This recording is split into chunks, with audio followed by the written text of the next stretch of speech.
Our American dream mansion became the center of a family nightmare. A story from the heart of New England. The hook. The blood on the marble floor of the foyer wasn't there when we signed the papers. I remember that afternoon in late October 2019 as clearly as I remember my own daughter's face. The Berkshire Mountains of Massachusetts were burning with autumn color. Reds and golds that looked like they belonged in a painting, not in real life. My husband David and I stood in the grand entryway of what the listing agent called the crown jewel of Lenox, a 12,000 square foot Georgian mansion built in 1892 by a railroad baron named Cornelius Whitmore. The floors were pristine Carrara marble. The crystal chandelier above us, original to the house, the agent assured us, weighed nearly 800 pounds and had been imported from Venice in 1891.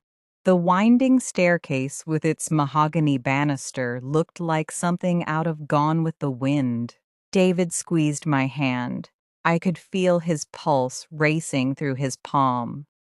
"We did it, Elena," he whispered. The American dream. I was 34 then. David was 36. We'd met in college at UMass Amherst, two kids from working-class families in Springfield who'd never imagined they'd own anything more than a modest ranch house with a mortgage that would outlive them. David had built a real estate development company from nothing. Literally nothing, just a pickup truck and a hammer in his father's garage. By 2019, Whitmore Development Group had projects across 3 states. We'd started in a cramped apartment in Worcester, moved to a townhouse in Framingham, then a colonial in Newton. But this was different. This was the house that said we'd made it. The asking price was $4.2 million. David paid cash. I should have known. We both should have known. The American dream has a price, and it's never just money. The first month, November in the Berkshires, is quiet. Too quiet, maybe. The summer tourists have gone back to Boston and New York.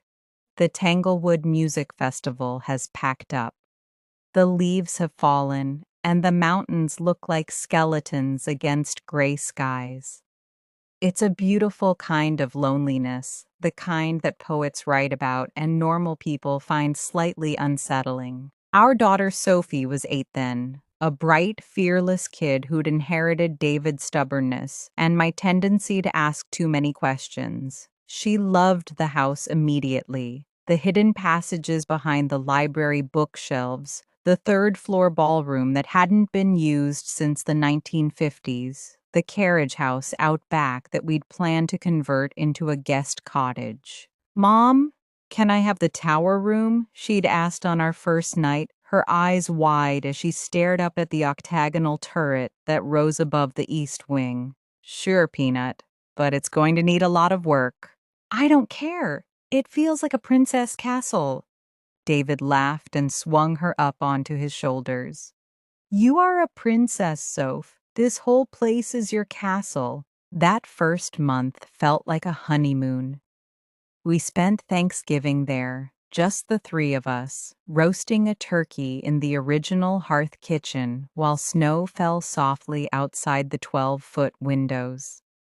David and I would walk the grounds at dusk, holding hands, talking about the future.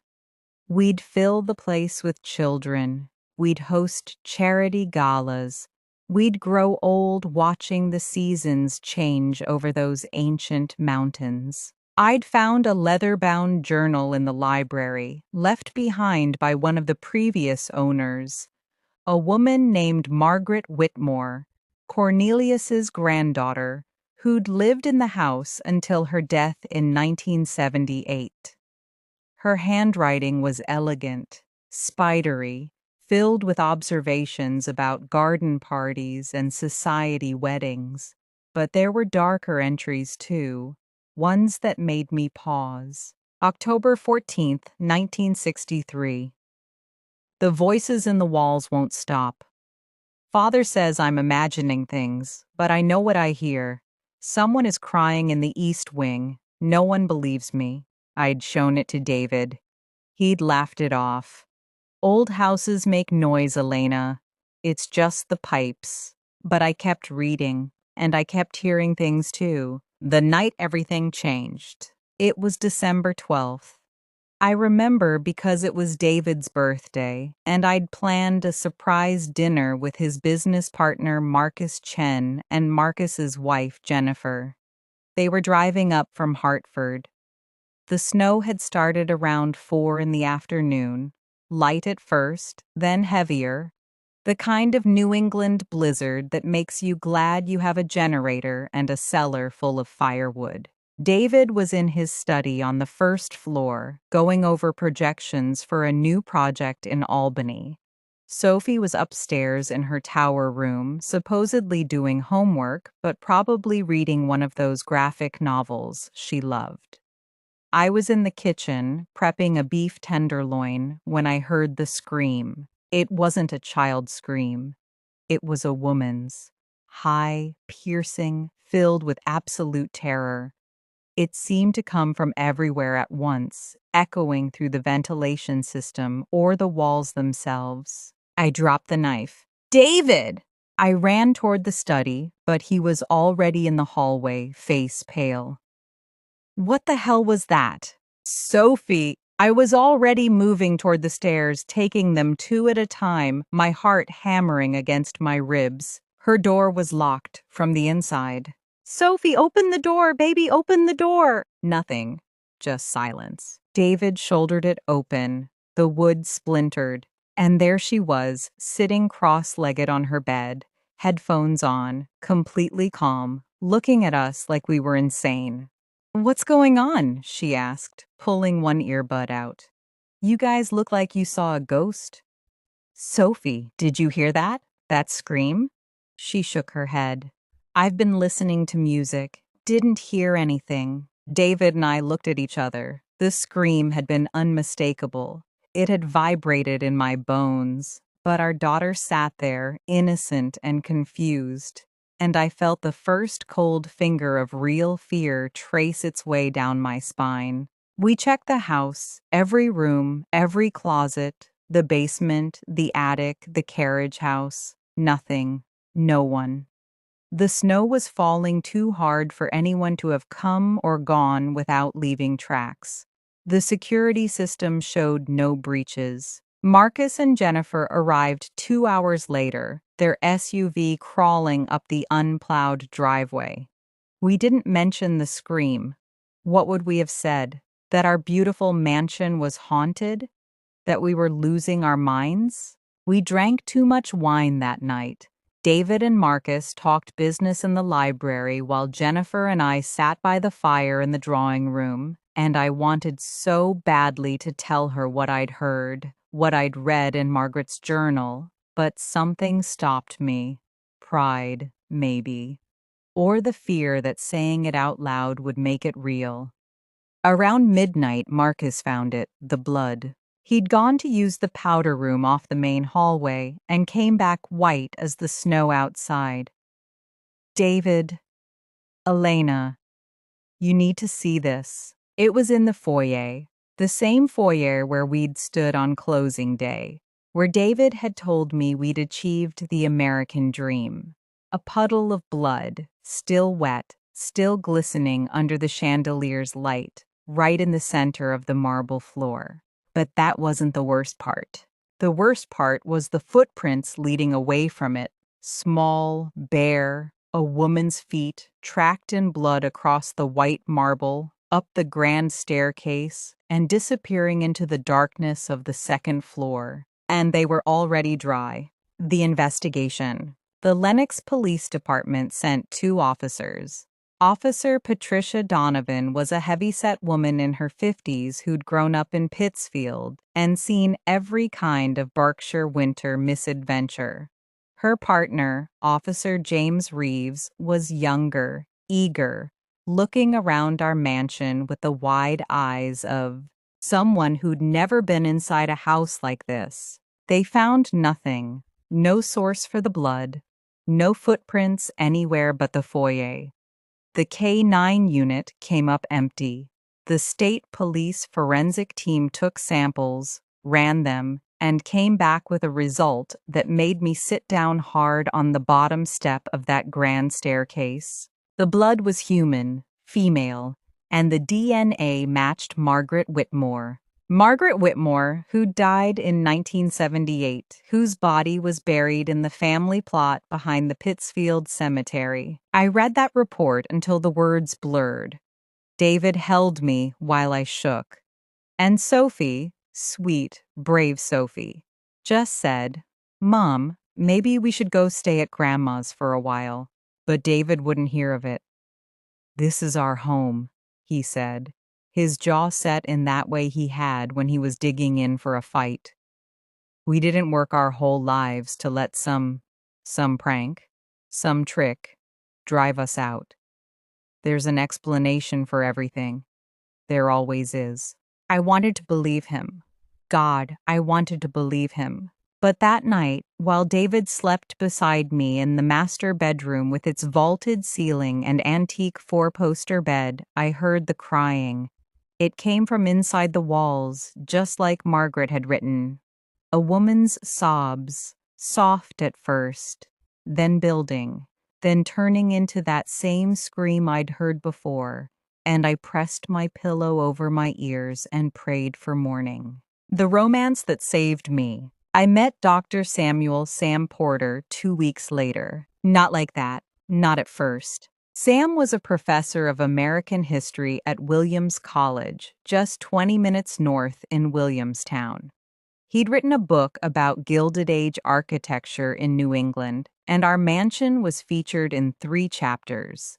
He'd reached out through David's assistant, asking if he could bring his graduate students for a tour. I said yes because I was lonely, because Jennifer had stopped returning my calls, and Marcus had found reasons to meet David in Boston instead of at our house, and the only person who seemed willing to visit was our real estate agent, who kept hinting that she might know buyers if we were interested in making a change. Sam was nothing like David. Where David was tall and broad-shouldered, built like the construction worker he'd once been, Sam was slight, wiry, with wire-rimmed glasses and a habit of running his hand through thinning brown hair. Where David commanded a room, Sam observed it, cataloging details with the quiet intensity of a man who'd spent his life studying the past. But he looked at our house the way I wished David still would. Not as a trophy, but as a story. "This place has secrets," he told me, standing in the library while his students wandered through the other rooms. "Every old house does.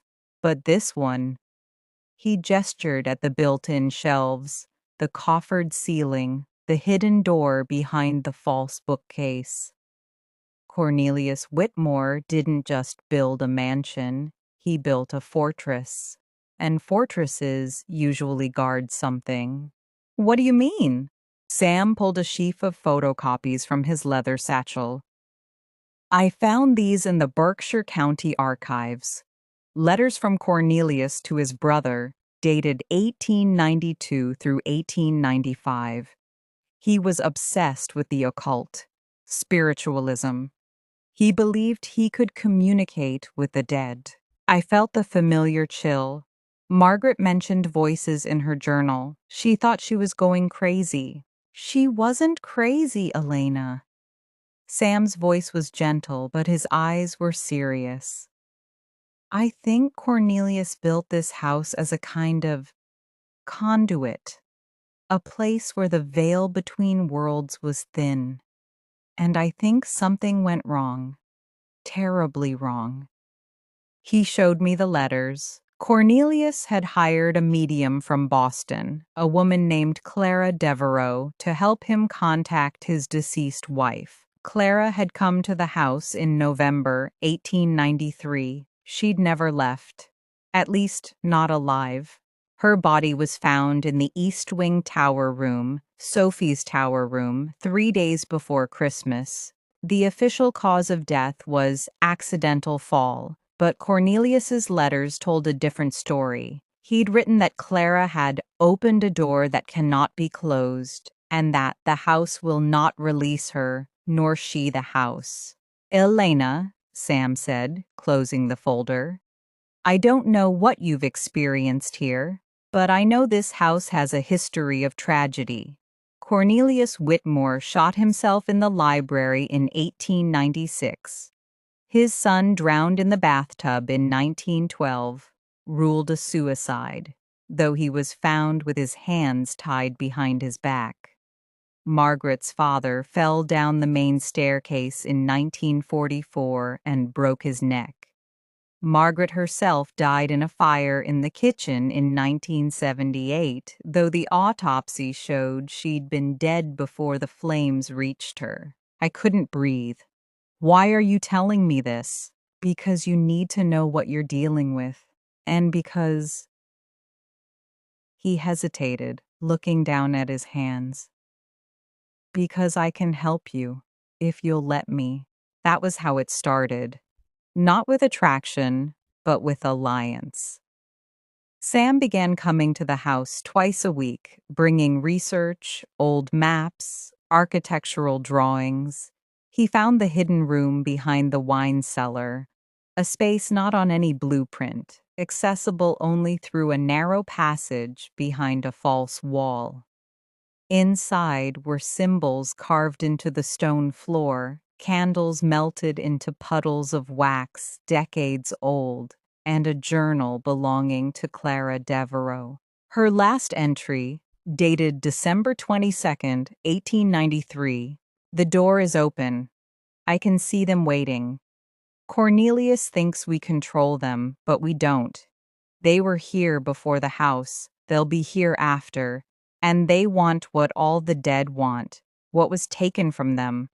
I tried to close it. God help me, I tried. But the house won't let me leave. The house needs a voice. The house needs blood. I read those words until I memorized them, and I began to understand. The nightmare deepens. February in the Berkshires is when people go mad. The cold sinks into your bones. The darkness lasts 16 hours a day, and the snow piles up until you wonder if spring will ever come. David was spending more time in Boston. His business was expanding, he said. He couldn't afford to be distracted by ghost stories. He didn't say it, but I knew he was afraid. Not of the house, of what the house was doing to us, to me. Because I was changing, I could feel it. I heard Clara's voice sometimes, whispering through the heating vents. I saw movement in mirrors that wasn't my reflection. And I began to dream of the tower room, night after night. Dreams where I stood at the window watching snow fall over the mountains, while a woman stood behind me, close enough to feel her breath on my neck. Close enough to hear her say, "You have her eyes. You have her voice. The house has been waiting for you."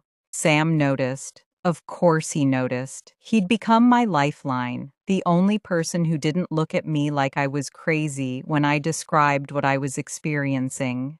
We'd spend hours in the library, poring over documents, trying to find a way to close the door Clara had opened. According to Cornelius's letters, Sam said one afternoon, Clara performed a ritual on the winter solstice. She used her own blood to thin the veil. To close it, we'd need to reverse the ritual, but we'd need to know exactly what she did and when. The winter solstice, I repeated. That's December 21st. She died December 22nd, 1893. Exactly one day later. We worked through the winter, growing closer with each passing week. It wasn't romantic, not then. It was survival. Sam was the only person who believed me, who helped me, who didn't flinch when I woke screaming from another dream.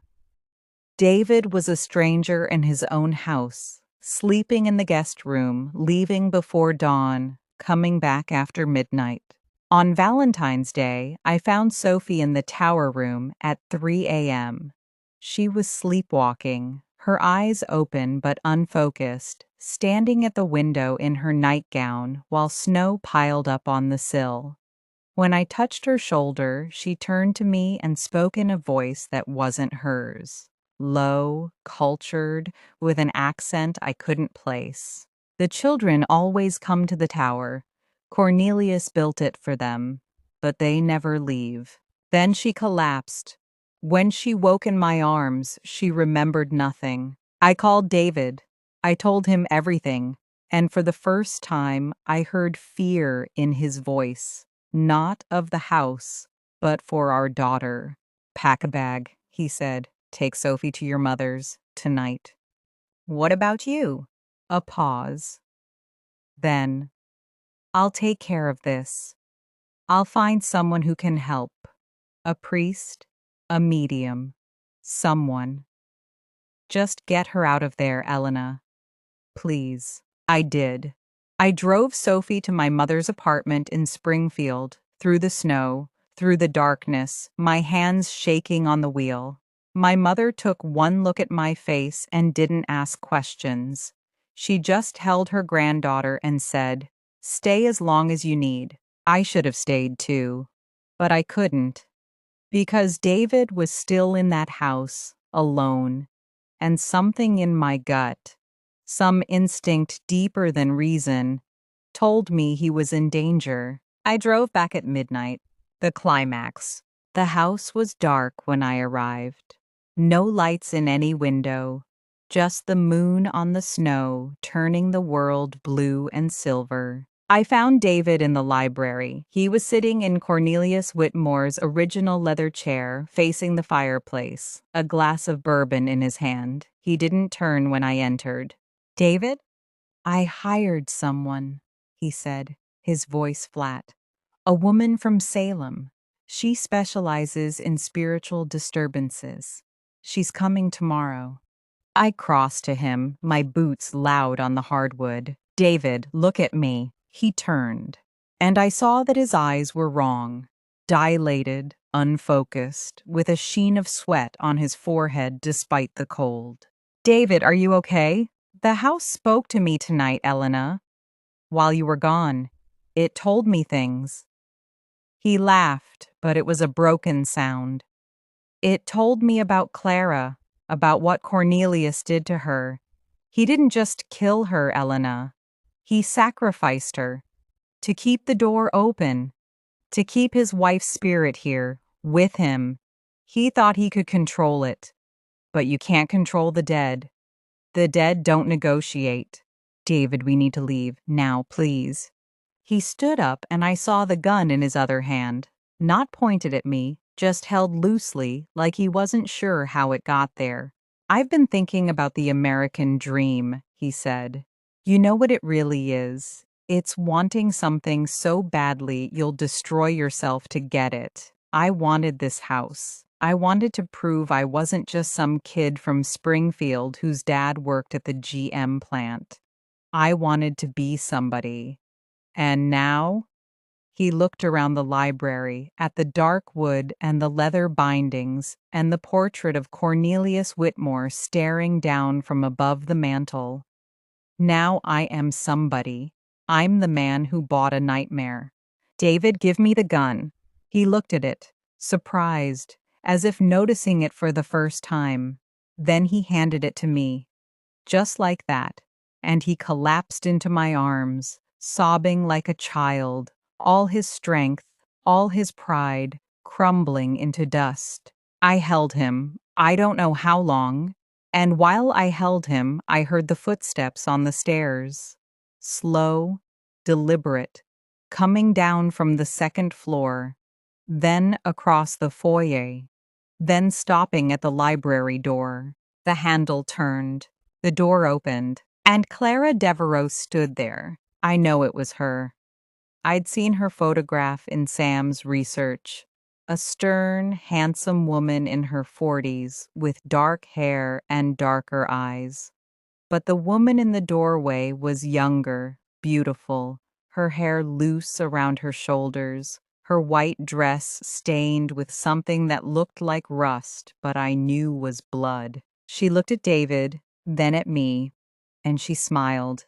"You brought him back," she said, and her voice was like wind through dead leaves. "The house needs a man. The house always needs a man. But the woman—" She stepped into the room, and the temperature dropped 20 degrees. I could see my breath. I could see David's. "The woman is mine." She reached for me, and I did the only thing I could think of. I raised the gun and fired. The bullet went through her. Of course it did. She was already dead. But the sound, the violence of it, seemed to shake something loose in the house. The chandelier in the foyer crashed to the floor. Books flew from shelves, and Clara screamed. Not the terrible scream I'd heard before, but something raw and wounded and ancient. "You cannot close what was opened in blood." "Watch me," I said. I don't know where the strength came from. Maybe from Sophie, sleeping safely in Springfield. Maybe from David, trembling in my arms. Maybe from every woman who'd ever been told she was imagining things, that she was crazy, that the things she saw and heard weren't real. I grabbed the bourbon from David's hand and threw it into the fireplace. The flames roared up, blue and hungry, and I pulled Sam's research from my bag. The ritual, reversed. The words Clara had spoken to open the door, spoken backward to close it. I shouted them. I don't remember what they were. Something in Latin, something in a language older than Latin. The words burned my throat. The house shook on its foundations. And Clara Devereaux, beautiful, terrible, murdered Clara, looked at me with something like gratitude. "Finally," she whispered. "Finally, someone who listens." And she was gone. The fire died down. The house was silent, and David and I sat on the floor of the library, holding each other, while dawn slowly turned the windows gray. The aftermath. We sold the house in March, took a loss of nearly $2 million. We didn't care. The buyers were a tech billionaire from San Francisco who planned to turn it into a wellness retreat. I hope he knows what he's doing. I hope he finds someone like Sam to tell him the history. I hope if he hears the crying, he doesn't dismiss it as old house noises. Sam helped us through the sale. He and we became something in the months that followed. Not right away. David and I tried to rebuild for Sophie's sake, for the sake of the life we'd built together. But some cracks can't be repaired. We separated in 2021, divorced quietly, amicably, the way people do when they've survived something terrible together and realize that's all they have in common anymore. David moved to Austin, started over, built a smaller company, made smaller dreams. He's happy now, I think. We talk sometimes, mostly about Sophie. She's 15 now, a sophomore at a good school in Boston. She doesn't remember the tower room. She doesn't remember the voice. I've never been more grateful for anything in my life. Sam and I married last spring. Small ceremony, just family, in a little chapel in Williamstown. We live in a modest Victorian, 3 bedrooms, a garden, no hidden passages. He still teaches at Williams. I write now, stories mostly, about houses with secrets and the people brave enough to face them. I never went back to the mansion, but I think about it sometimes. When the wind blows a certain way, or I wake up in the night with a name on my lips I don't recognize. I think about Clara Devereaux. sacrificed by a man who wanted too much, and Margaret Whitmore, dismissed as crazy, and all the women who came before and after, whose blood stained that marble floor. The American dream isn't a house. It isn't money or status or the right address. It's the courage to walk away when the dream turns dark. It's the strength to protect the people you love. It's knowing that some doors, once opened, can never be fully closed. But that doesn't mean you have to stay in the room. Closing note. If you've made it this far, thank you. Stories like this one remind us that the scariest monsters aren't always supernatural. Sometimes they're the ones we create ourselves, out of ambition and pride, and the desperate need to prove we matter. If you enjoyed this story, if it kept you up tonight or made you look twice at the shadows in your own hallway, then I've done my job. Subscribe to this channel for more tales of American suspense, romance, and the thin line between dreams and nightmares. Hit that notification bell so you never miss a story. And if you have a tale of your own, a house with secrets, a voice in the night, a dream that turned dark, drop it in the comments. We're all just people trying to make sense of the mysteries around us. Stay safe out there. Lock your doors. And remember, if your dream home starts whispering your name, don't whisper back. Good luck. See you in the next story. Elena Porter, Lenox, Massachusetts. Spring 2026.